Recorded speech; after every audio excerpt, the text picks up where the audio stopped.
జన్మించిన ప్రతి ప్రాణి మరణించక తప్పదు అనేది సృష్టి యొక్క అలంఘనీయమైన నియమం.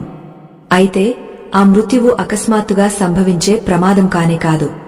కాలగమనంలో కలిసిపోయే ముందు ప్రతి మనిషికి ఆ పరమాత్మ కొన్ని రహస్య సంకేతాలను పంపిస్తూనే ఉంటాడు.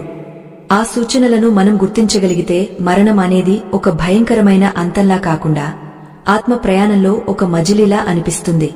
ఈ నిజాన్ని తెలుసుకోకుండా గడిపే ప్రతి క్షణం మీ జీవితంలో మీరు చేసే అతిపెద్ద పొరపాటే అవుతుంది. ప్రకృతిలో ప్రతి మార్పుకు ఒక కారణమున్నట్లే మన దేహం నుండి ప్రాణం విడిపోయే ముందు కూడా కొన్ని మార్పులు మొదలవుతాయి. పురాణాలలోనూ మరియు మన పూర్వీకుల అనుభవాలలోనూ ఈ సంకేతాలు చాలా స్పష్టంగా వివరించబడ్డాయి. ఒక వ్యక్తి తన చివరి రోజుల్లో ఉన్నప్పుడు అతడి చుట్టూ ఉండే వాతావరణం కూడా నిశ్శబ్దంగా మారుతుంది.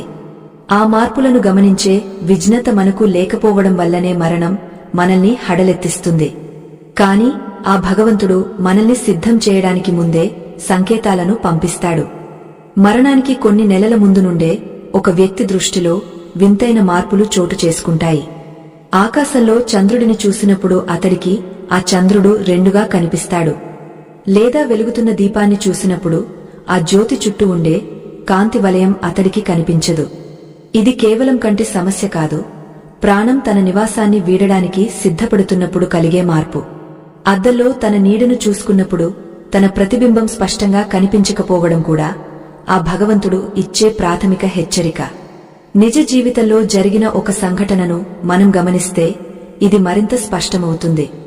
ఒక వృద్ధుడు తన మరణానికి 6 నెలల ముందు నుండే తనకు ఆకాశంలో నక్షత్రాలు కనిపించడం లేదని చెప్పేవాడు. అందరికీ కనిపిస్తున్న ఆ చిన్న చిన్న వెలుగులు అతడికి మాత్రం కనుమరుగయ్యాయి. ఆశ్చర్యకరమైన విషయమేమిటంటే వైద్యులు పరీక్షించినా అతడి కళ్ళు బాగున్నాయని చెప్పారు. కాని సరిగ్గా 6 నెలల తర్వాత అతడు ప్రశాంతంగా ప్రాణాలు విడిచాడు. ఇది కాలగతిలో సంభవించే మొదటి అడుగు మాత్రమే. మనం నడుస్తున్నప్పుడు మన నీడ మనల్ని వెన్నంటి వస్తుంది కదా, కాని మరణం దరి చేరుతున్నప్పుడు ఆ నీడ కూడా మనకు దూరమవ్వడం మొదలవుతుంది. మన నీడలో శిరస్సు భాగం కనిపించకపోవడం లేదా నీడ చాలా పల్చగా అయిపోవడం వంటివి గమనించవచ్చు. ఇది ఆ వ్యక్తి ఆయువు క్షీణిస్తోంది అనడానికి ఒక బలమైన సంకేతం.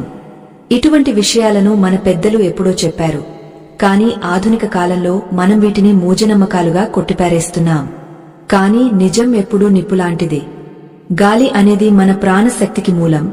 ఆ శ్వాసలో వచ్చే మార్పులు కూడా మరణ సూచికలే.